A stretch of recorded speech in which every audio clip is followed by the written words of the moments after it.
Srimad Bhagavatam, Canto 1, Chapter 18, Text number 5.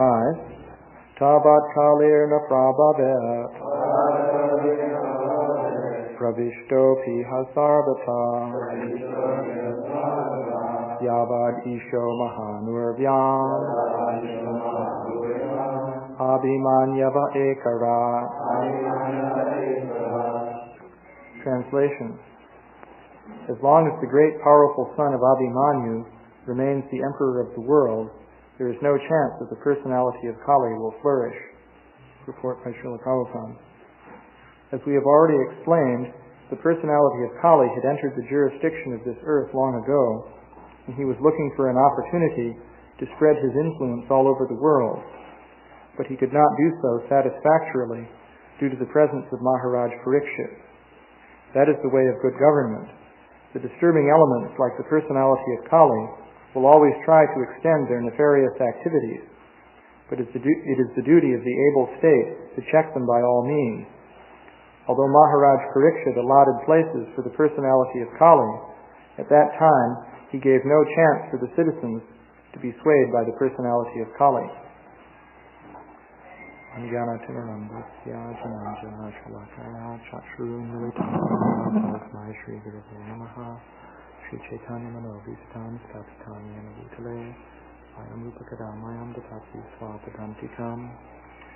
Translation. As long as the great powerful son of Abhimanyu remains the emperor of the world, there is no chance that the personality of Kali will flourish. So, the Kali Yuga is characterized in the Srimad Bhagavatam by various symptoms, and it's interesting to contrast those symptoms with their opposites so as to see what it would be like not to be in the Kali Yuga.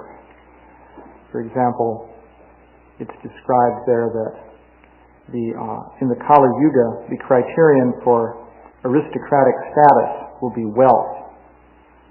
So you can contrast that. You can ask, well, what other criteria of aristocratic status might there be anyway? It's interesting if you go over to La Jolla, for example, on the Harinam party, you'll see these individuals who have wealth loitering around, and practically it's their only noticeable virtue that they have some money. Apart from that, there's no particular redeeming quality that they seem to be exhibiting. Actually, when I first saw Śrīla Prabhupāda, I got a direct impression of other qualities associated with an aristocratic status. It was quite interesting. When I first met Śrīla Prabhupāda, he was coming through the New York airport. He had just arrived on a visit to New York City, so he came out of the entrance door in the airport after going through customs, and I immediately had the impression that here was a great emperor, and that was interesting because, of course, I'd never seen anyone even remotely in that category in my entire life. So you might say, well, how did I know that that's what he was like? But anyway, he was exhibiting the personal qualities of a very aristocratic person, but there was no indication that this had anything to do with wealth. In fact, a person of high social standing should be characterized by all kinds of positive qualities associated with principles of religion and so forth. So, another feature of the Kali Yuga that's mentioned is that the only way of obtaining justice is through power. And we can see that if we look at the world. You have to have money and power. For example, in this Robin George case, I guess we've spent about $1 million in defense already. So that's necessary even to be able to defend oneself in court. You need huge sums of money. Also, you can see in the matter of freeing the different devotees who were held in prison camps and psychological institutions in Russia, that was done on the basis of a organized international protest. So by an exhibition of power, it's possible to attain justice. Otherwise, there's no possibility of that. Or another feature of the age of Kali is that spiritual status is determined by external dress and symbols. So, and also people will adopt different spiritual statuses or change from one status to another just by changing the external dress and symbols. So that's also a very prominent feature of the Kali Yuga. Also, we have to be careful about that ourselves, because one can easily adopt certain symbols and designations without the internal purification which really should go with them. Likewise, the status of being a Brahmin is determined by having a thread. That's just another example of that same phenomenon. Or another interesting feature that's mentioned is that marital relations are determined by superficial physical attractiveness in the Kali Yuga. And the marital agreements are based on mutual consent. That's also described. Beauty is based on hairstyle, it's described. And the quality of manliness or womanliness is determined on the basis of sexual attractiveness. So these are different features of the age of Kali. Another interesting one that was mentioned is that the family is reduced simply to what we call the nuclear family. That is just the husband and wife and their children. It's interesting to see how, for example, that has developed in this country with the advent of the automobile.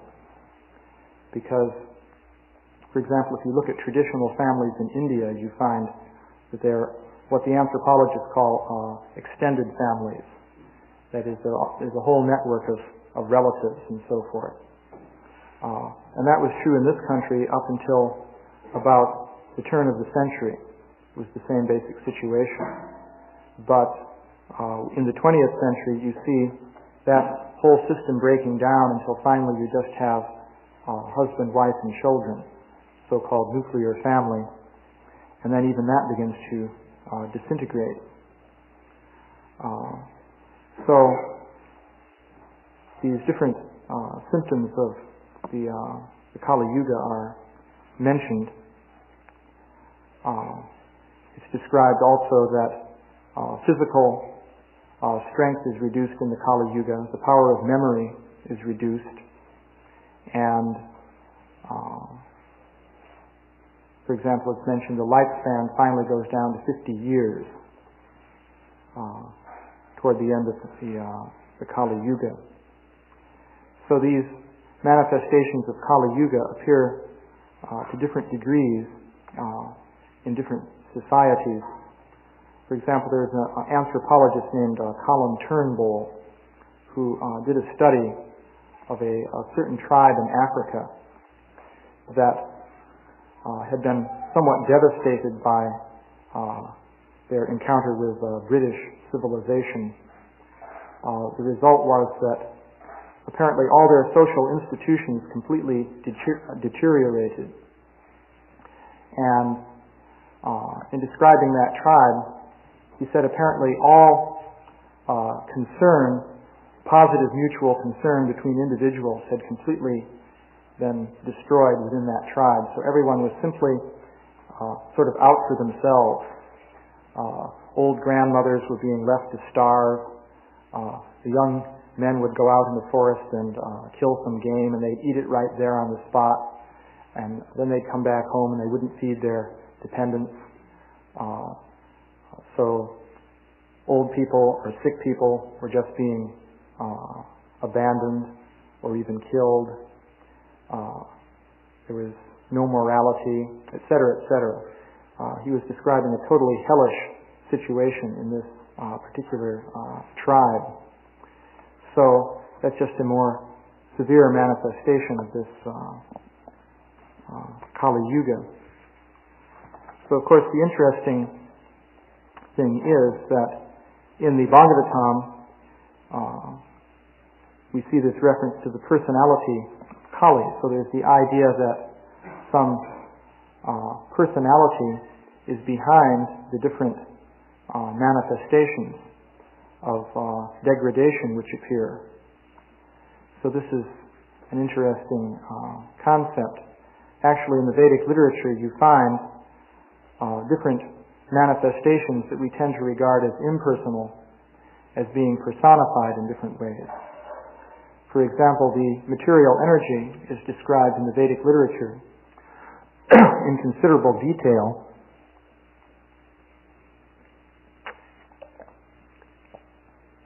In terms of physical laws and principles and so forth.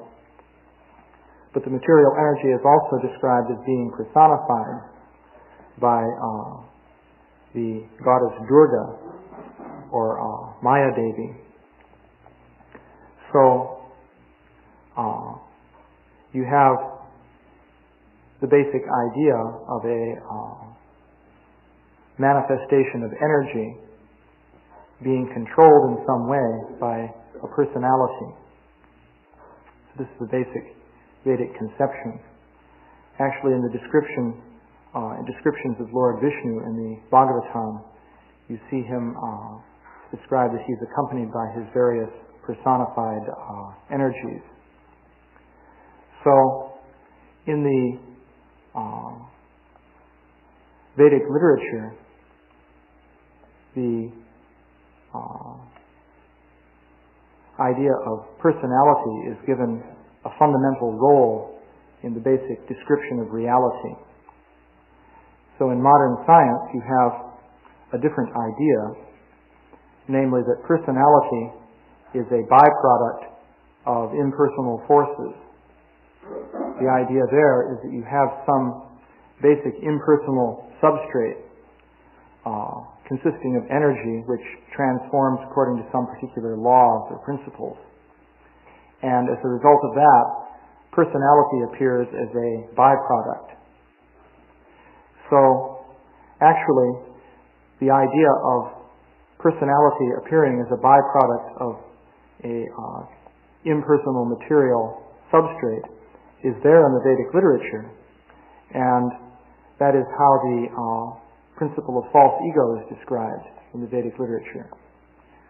Krishna points out that the different bodily forms that are manifest in the material world are actually manifestations of impersonal energy. And all that is truly there in those bodily forms is the impersonal energy. In other words, let us say you were to look very closely at a person in the material sense, that is a physical body within the material world. If you stand back from that body at a distance and look at it, you may get the impression that there's a person there, and you can talk to that person and so forth. But if you look more closely, actually the more closely you look, the less what you see seems to be like a person. For example, you could zero in on a person's skin with a microscope, and you would just see a sort of rugged-looking terrain made of different layers of epithelial cells. So, as you come in close to the person, what you see looks more like geography than anything else. And you can come in even closer, and you can do this anywhere in the body. You could enter into someone's body somewhere, and zoom in with high magnification and see a sort of tube, which might be a blood vessel, let's say. Then you could focus in more closely and see different cells. Then at a still higher level of magnification, you might be able to encounter different molecules and so forth. Finally, the idea of magnification fails according to the modern scientific idea. You come into a domain of quantum uncertainty in which everything becomes unvisualizable, but it's certainly impersonal, whatever it is, at that state. So, in that sense, the person turns out to be an illusion. It looked like a person from a distance, but when you look more closely at what is the essence of that entity and see what's really there, it resolves into some impersonal manifestation of energy.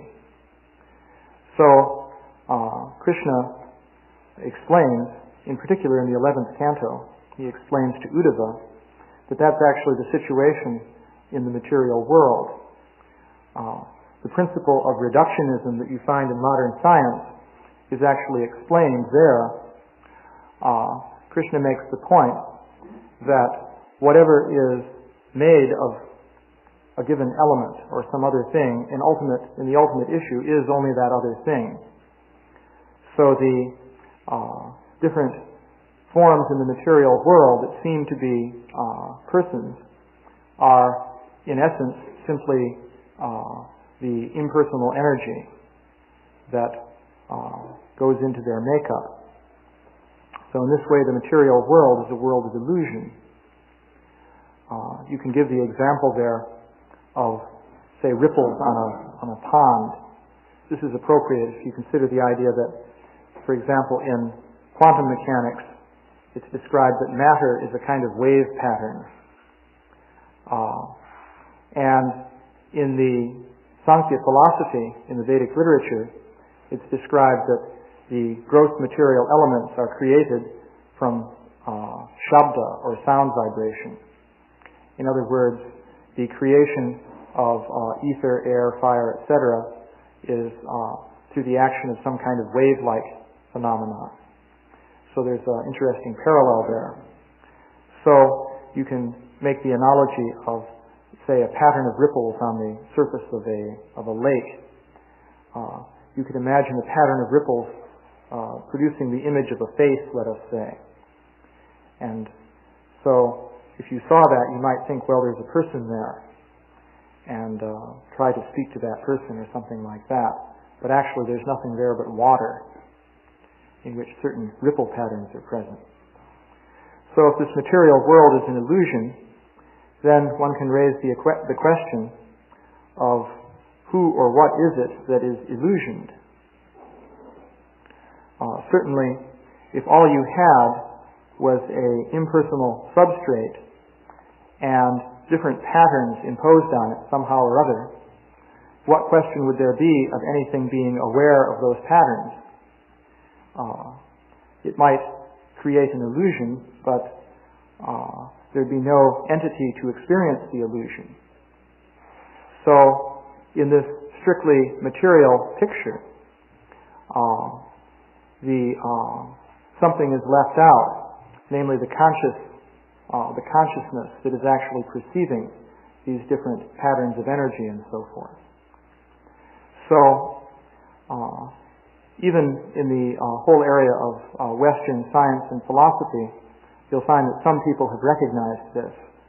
Actually, in general, scientists don't even consider these things. But some people have. For example, this Thomas Huxley in England observed that consciousness is something that we cannot understand in terms of patterns of matter. So it is something that's real, it exists, but it's completely distinct from anything that we can understand in terms of, the way he put it was matter and force, because he was thinking in Newtonian terms back in the 19th century. So, Thomas Huxley proposed that when matter somehow or other winds up in a particular pattern or configuration, at that point, consciousness comes into being. and he called consciousness an epiphenomenon. So somehow consciousness is produced at that point. Darwin actually once made the comment that just as the liver secretes bile, so the brain secretes consciousness. This was his idea. However, the analogy doesn't work very well because, of course, bile is a definite substance, a chemical produced by the liver, but this consciousness is something you can't even understand in physical terms. So it's very hard to see how such a thing could be produced from matter. In fact, there's nothing in our understanding of matter that would lead one to suppose that such a thing would ever come to be. Yet we know that consciousness is there, and in fact, we're aware of everything else by virtue of our consciousness. So consciousness is actually the most important thing. In fact, there was a physicist named Eugene Wigner, who's actually still living now, who made this point. He once wrote an article entitled Two Kinds of Reality, in which he made the point that there's the reality of the physical world that scientists observe, but then there's also the reality of our consciousness, which is a distinct kind of reality. And that's the most important kind of reality because it is through that we're aware of the other reality of the physical world. So there's the question of what is this consciousness? Actually, in the 11th canto of the Srimad Bhagavatam, when Krishna was explaining to Uddhava this principle of reductionism, in which one level of manifestation is reduced to another and so forth, Uddhava raised the doubt that it seems that our conscious self is so much wrapped up in matter that one doubt that occurs is, could it be that our conscious self is simply a product of matter, that it also reduces to matter in some way? Because we're so wrapped up in matter, it seems that we must be part and parcel of matter. But Krishna made the point that actually the principle of reductionism applies to the material phenomena, but the conscious self is something completely different. It's a categorically different level of reality.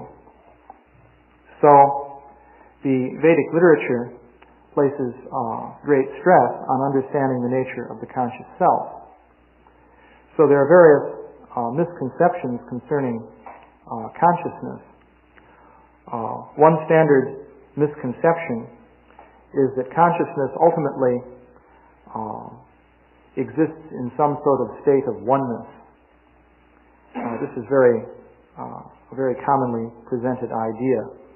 This idea has also obtained some currency among Western scientists. For example, Schrödinger was a great advocate of this idea. In fact, Schrödinger made the comment that actually there is only one mind, and it's an illusion to think that there's more than one. And in fact, he made an interesting point. He said that I see on the one hand that different phenomena are occurring in nature according to the laws of physics. And I see on the other hand that I have the freedom to act according to my will. So he said this seems to be a contradiction. So how can we resolve this contradiction? So Schrödinger said, the conclusion that I come to is that I am the power that is moving the atoms according to the laws of physics. So, in fact, he even put it in Latin. He said, his conclusion was, Deus factus sum, meaning I'm God. So, this was the idea that he arrived at. Of course, there's the fact that our consciousness is extremely limited, and so it is hard to see how one could regard that as being in any way universal or supreme. And in fact, there's the problem that we have individualization of consciousness. I'm conscious in one domain of activity, another person is conscious in another domain of activity. So there's definitely individuality, at least at a certain stage. So one concept is that individuality can somehow be extracted from some state of uniformity and then return to that state. But the idea presented in the Vedic literature is that the individuality is irreducible. In other words, consciousness is associated with individual self-awareness, and ultimately this individual self-awareness is personal in nature. By saying that it's personal in nature, what that means is that the individual conscious awareness is associated, first of all, with desire, with feeling, with awareness, knowledge of different things. In the Vedic literature, this is described or summed up by this term Sat-Chit-Ananda. Sat is the aspect of consciousness, of being or existence. Actually, what is really conveyed by Sat is the idea of eternal existence. The conscious self, by its nature, has no beginning or end. It eternally exists. Another feature of consciousness is chit, which means cognition or knowledge. The conscious entity is capable of having knowledge. And this is interesting because knowledge means variegatedness.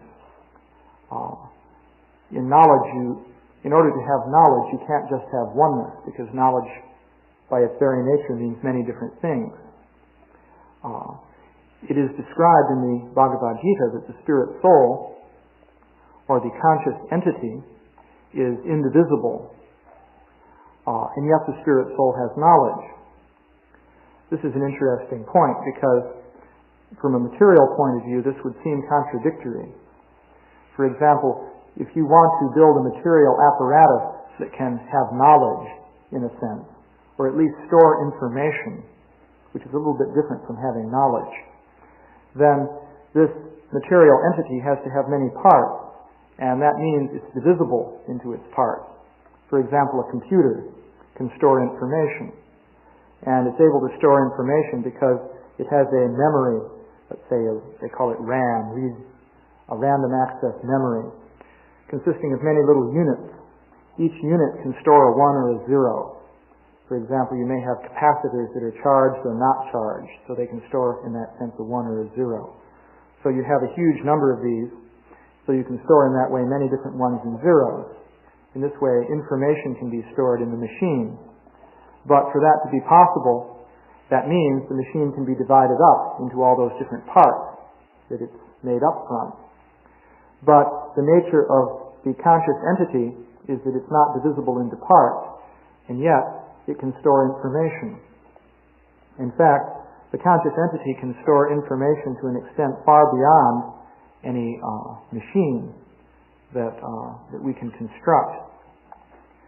So this is a fundamental characteristic of spirit, which is actually described by Lord Chaitanya using the principle of Achintya Bheda Bheda Tattva, which is inconceivable simultaneous oneness and difference. The idea here is that the quality of spirit is that it has variegated parts, but simultaneously it's unified as an indivisible unit. So this characteristic of spirit is actually necessary in order to understand even the consciousness of the spirit soul. In other words, for the spirit soul to be able to have this chit potency, and at the same time for the spirit soul to be a unified entity, which is irreducible, you have to have this principle of Achintya Bheda Bheda Tattva. So the other aspect of the spirit soul, Ananda, sums up all of the different qualities of emotional experience. Ananda, of course, means bliss. It refers to positive emotional experience or enjoyment. So it's described that the fundamental nature of the spirit soul is to enjoy, and enjoyment takes place in variegated situations. If you had a state of perfect homogeneity, there would be no question of enjoyment, because there would be nothing to enjoy. These are the characteristics of the conscious entity.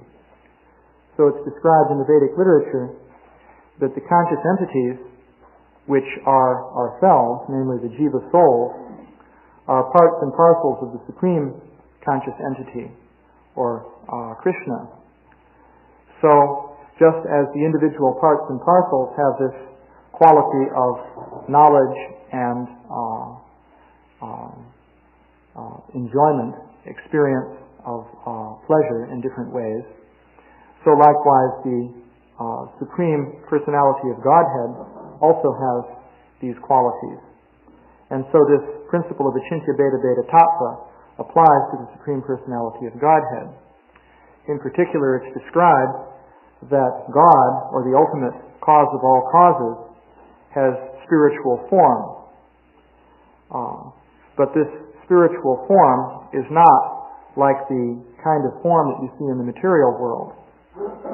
Just as we saw in that example of the computer, which has knowledge by virtue of many different parts that are juxtaposed. So that is the nature of these material bodies.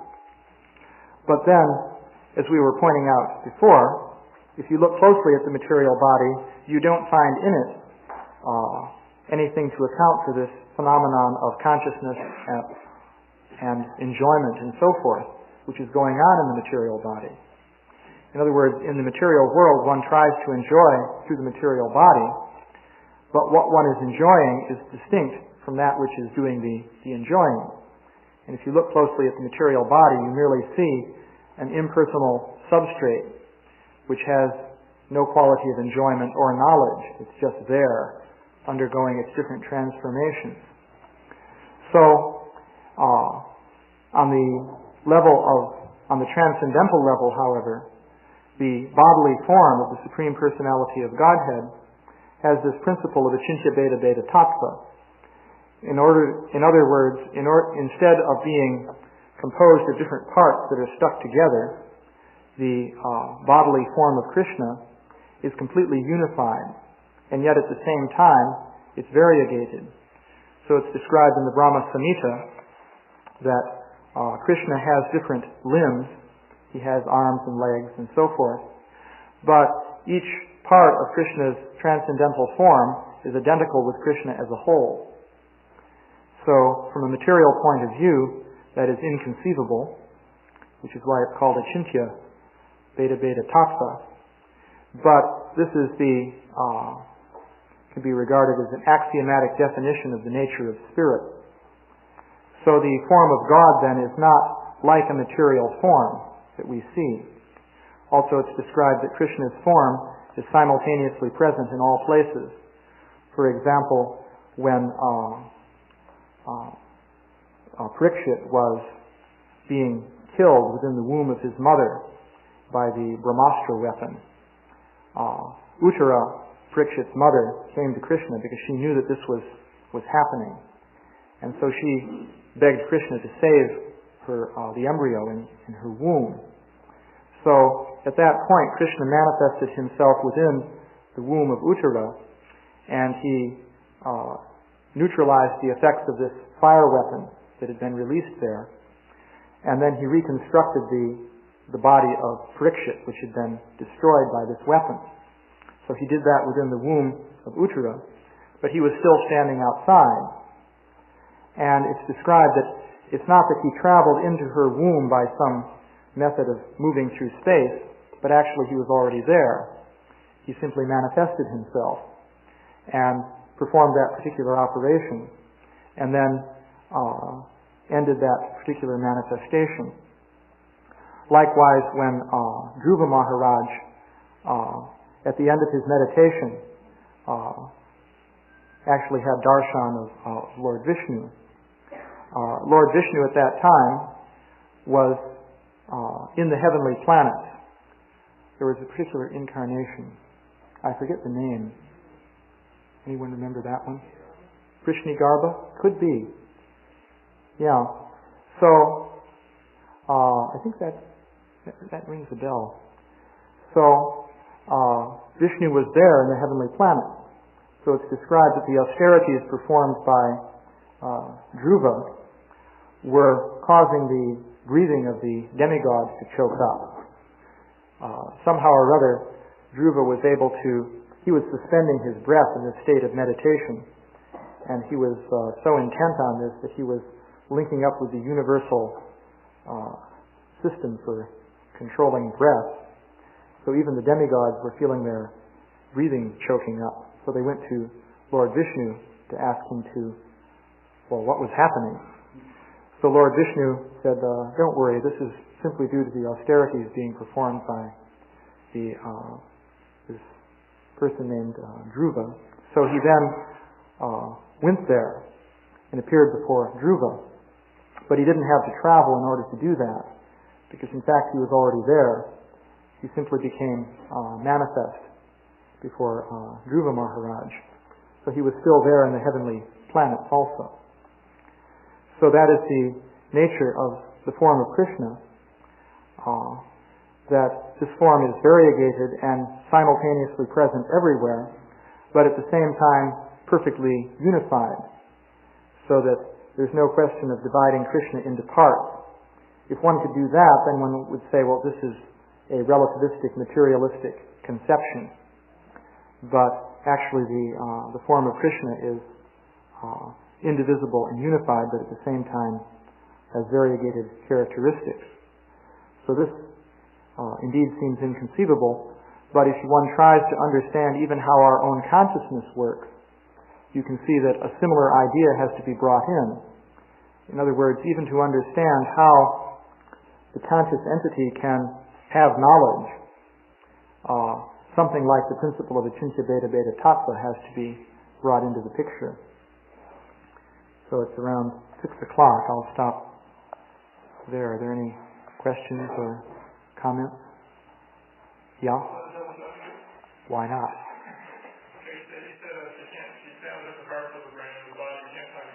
Mm-hmm.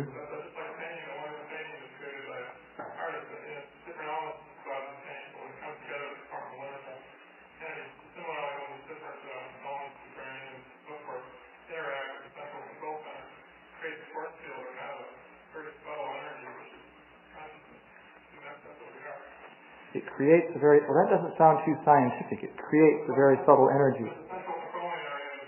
Mm-hmm.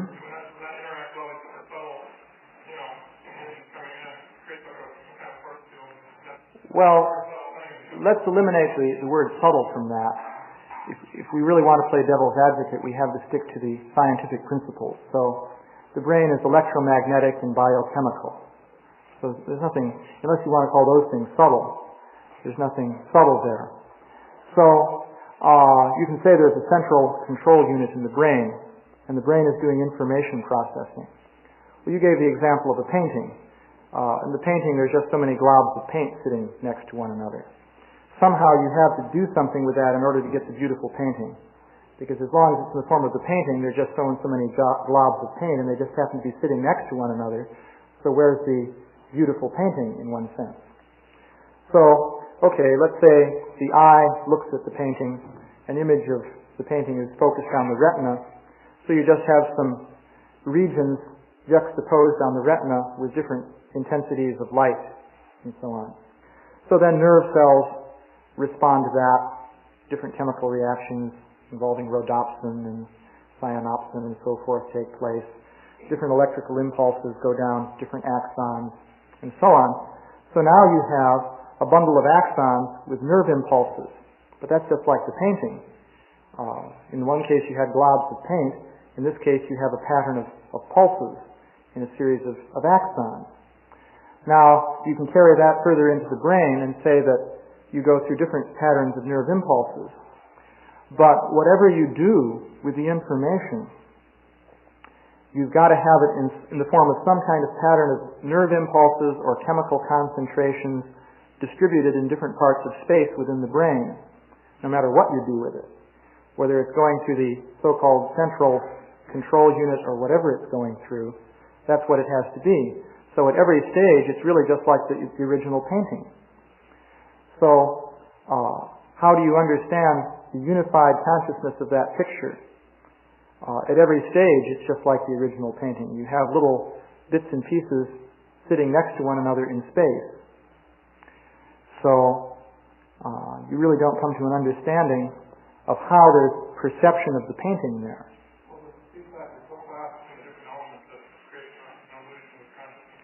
Well, what experiences the illusion? You may say the feedback is so fast. Well, it occurs at a certain speed. So, at one, and it's, the brain nerve impulses are not so fast. Computers are much faster. They should really be conscious in that case. But the nerve impulses move at a certain speed. So in, say, 1,000th of a second, you can sort of freeze the action of the brain, and you have a certain pattern. And the next 1,000th of a second, you go a step forward. Different pulses have moved further on their axons, and you have a different pattern. So at different times, you just have different patterns. That's all. So where does the unified conscious awareness come in? Well, all these thousands of impulses coming into the central area, the kind of forms of whole. We've already answered that.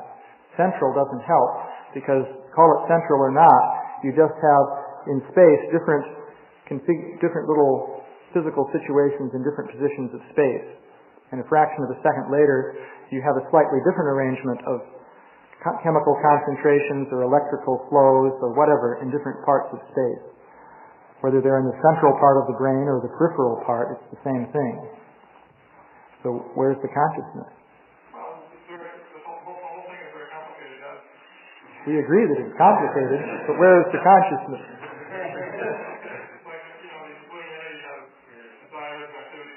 But what's this living entity? The central controlling unit has desires. What does it desire in terms of nerve impulses?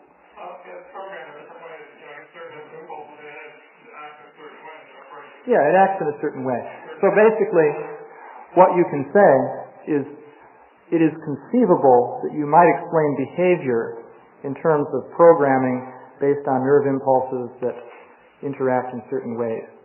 The way you could hope to do that is if you can find basic Boolean logical operations within your network of neurons, and or and negation, then they could be linked together to do what a computer does. And so they could execute a program in which step by step different things occur. And this might conceivably produce human behavior. That is conjectural, whether it could really be like that or not, because no one knows about such programs. It's only a speculation. So that's conceivable. But where the awareness comes in, the consciousness, that is the question. And we can go to the example you originally brought up yourself, namely that in the painting you just have so many globs of paint sitting next to one another. So where is the unified consciousness of that painting? Likewise, in the nervous system, in the brain, you just have so and so many physical states juxtaposed next to one another in space, and that's all you ever have, complicated or not. So how can we understand the consciousness?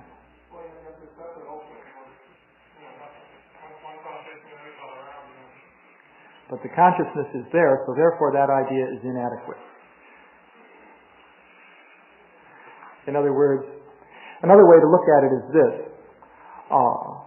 One could fully understand a computer without ever bringing in such an idea as consciousness. That would be a superfluous idea to bring in understanding a computer.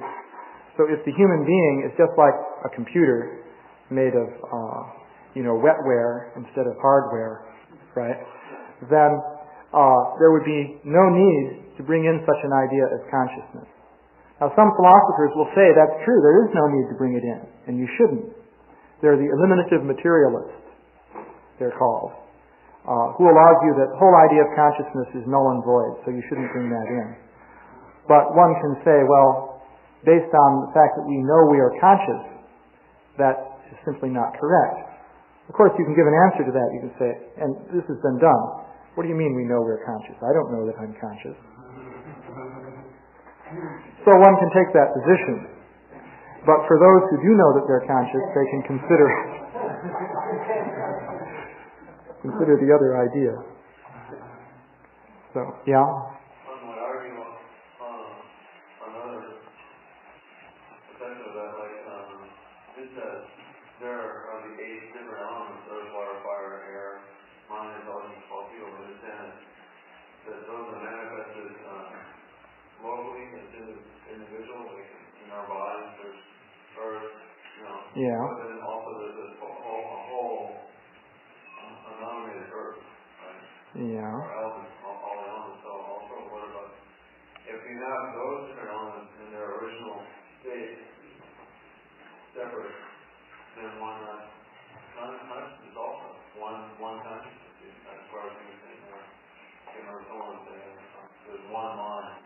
Oh, well, I was discussing that idea of consciousness as being somehow one or homogeneous. But the point I then went to after mentioning that idea was the variegated nature of individual consciousness. And that's where we got into Achintya Bheda Bheda Tattva. That individual consciousness by its nature has this variegated characteristic. And the whole point then with regard to the brain is if you try and explain this in terms of the brain, if you look closely at the brain, you can zero in on a given nerve impulse. So that's just like a little fluctuation that's going on there. You go over to another place, maybe there's another nerve impulse. The whole thing is the sum total of all of that just going on. How is that really different from, say, looking out at the surface of the ocean and seeing so many waves pushing against one another and so forth? There you wouldn't have such a thing as consciousness. Or to put it another way, there's no reason to bring in such an idea as consciousness in order to understand what's going on there. So the point then is, consciousness has this property of variegatedness which you can't understand in terms of material parts. And so the point that I was making was, you come to that point even trying to analyze our own consciousness. But then Lord Chaitanya was saying, this principle of Achintya Bheda Bheda Tattva is describing the spiritual nature of the form of the Supreme Personality of Godhead also. So anyway, but it's getting a little late. Prabhupada. Yamaraj doesn't know what's going on in all the different souls. He just hears. I'm not saying the soul knows everything that there is to know. The soul has knowledge. It doesn't mean it knows everything. The point is the soul itself is capable of having knowledge. The soul is the actual knower when it comes down to it. The material system may store data, but the soul actually has knowledge. And then the point I was making then was that the soul has knowledge, but the soul is of an indivisible nature. So how could you represent information as something that is indivisible? You see, materially, when we represent information, we need a lot of little storage units, like those capacitors that store ones and zeros. Or when you write on paper, there are different little parts of the paper, and it either has ink or it doesn't have ink. So it's the same thing. But the soul isn't like that. The soul is indivisible. You can't slice it into two parts and say, well, here's this half of the soul and here's that half of the soul. There's no question of doing that. And yet the soul can have variegated knowledge of different things. So that's Achintya Bheda Bheda Tattva. Yeah, but the individual soul are lumped together to make one entity. Mm-hmm. I mean, you're talking about individual consciousness being capable of all these. I was simply making. But also, you can take the individual consciousnesses and put them together, and they become one consciousness, overall consciousness. You say you can put them together. That's a hypothesis, or? No, they're individual parts of the same of a larger history. Yeah, well, they are. They're parts and parcels of Krishna, and that also is Achintya Bheda Bheda Tattva, because Krishna is one, and he expands himself into different Vishnu Tattva, and from Sankarshan there's the expansion of the Jiva Tattva. So all the different spirit souls are actually part and parcel of Sankarshan. So they're actually part of Krishna's body. So there's perfect oneness there, and at the same time there's variegatedness. That's where the variegatedness comes from, though, being variegatedly part of Krishna. That's right. Yeah. Yeah, that's all access from the same. That's right. Source. Yeah. So the point I was making was basically in outline this, that in order to understand the form of Krishna, you need this principle of Achintya Bheda Bheda Tattva. One may say, this seems like a self-contradictory principle. It sounds like a cop-out, in other words. Simultaneous oneness and difference, that's contradictory. Like magic. Yeah, magic wand. You can't explain, so you take your inability to explain and elevate it to a principle. You see, that's what you're doing. It's just a cop-out. One could make that argument. So the point I was making was, well, in order to understand even our own consciousness, you similarly need the principle of Achintya Bheda Bheda Tattva. In other words, even to understand how we can be conscious of variegated reality, you need an idea of simultaneous variety and indivisibility, even to understand that. So if we even need that to understand our own consciousness, what's wrong with the principle of Achintya Bheda Bheda Tattva to the Supreme Personality of Godhead? That's the argument. You see, that's the idea. It's a counter to the claim that someone would make that, well, what you're saying is just impossible. So therefore God is impossible, and this confirms my atheism. Because what you're saying about the nature of God is impossible, so therefore God doesn't exist. I'll use that in my atheist lectures now. Someone would try to argue.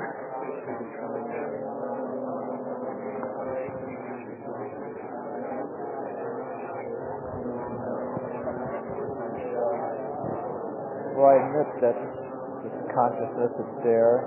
It's presently inexplicable according to our laws. It may have nothing to do with the laws that we understand now, but we can observe that it only exists in connection with physical biochemical machines. And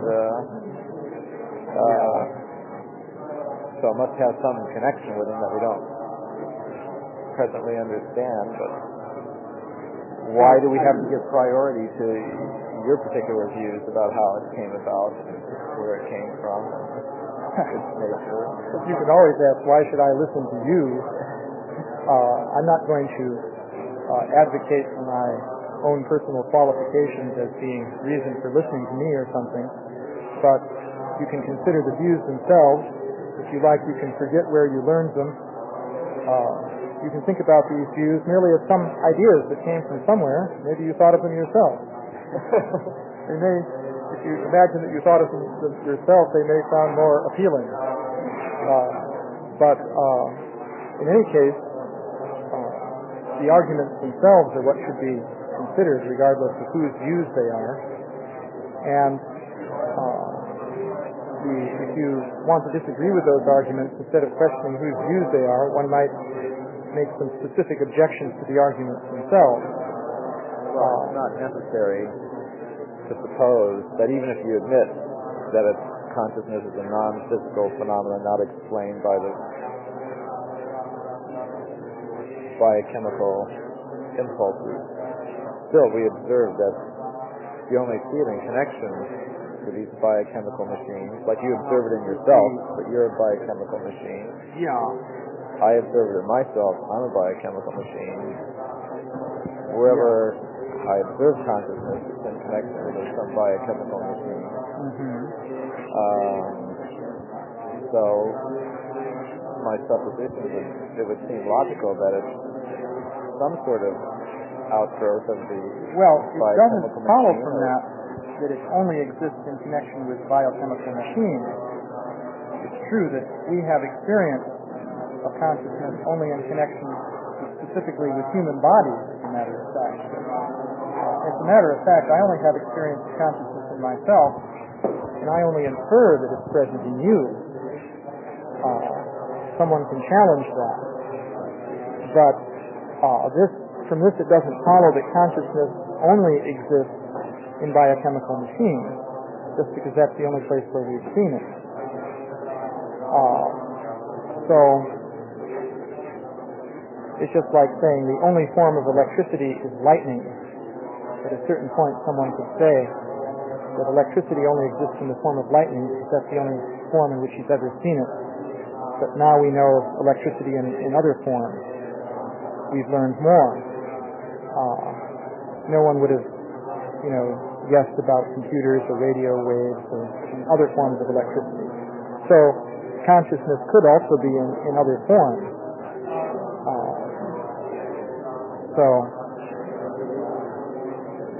I don't think one can justifiably say that it can only exist in biochemical machines.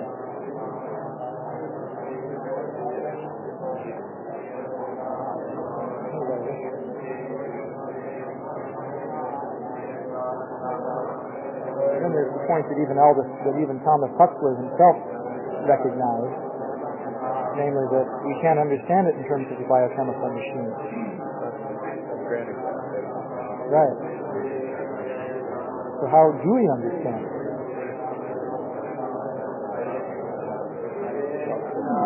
Presently not understanding those terms. This is true. There is a school of philosophers that takes that point, right? That they're just not even... that's part of the epiphenomenon argument, isn't it? Well, the whole epiphenomenon argument involves saying that a totally different principle for some reason just comes into being when matter gets in a certain organization. But according to that philosophy, you need two things: the extra principle plus the rule by which it comes into being at a certain point. So what we're proposing is actually simpler than that. We're just saying the extra principle is there. They're proposing both the extra principle and the law by which it comes into being when certain configurations of matter take place. So we can say, you're saying what we're saying plus more. So why do you object to what we're saying? You're just saying what we're saying and adding an extra thing onto it as well. So, in that sense, what we're saying is more economical. It's more in agreement with Occam's razor.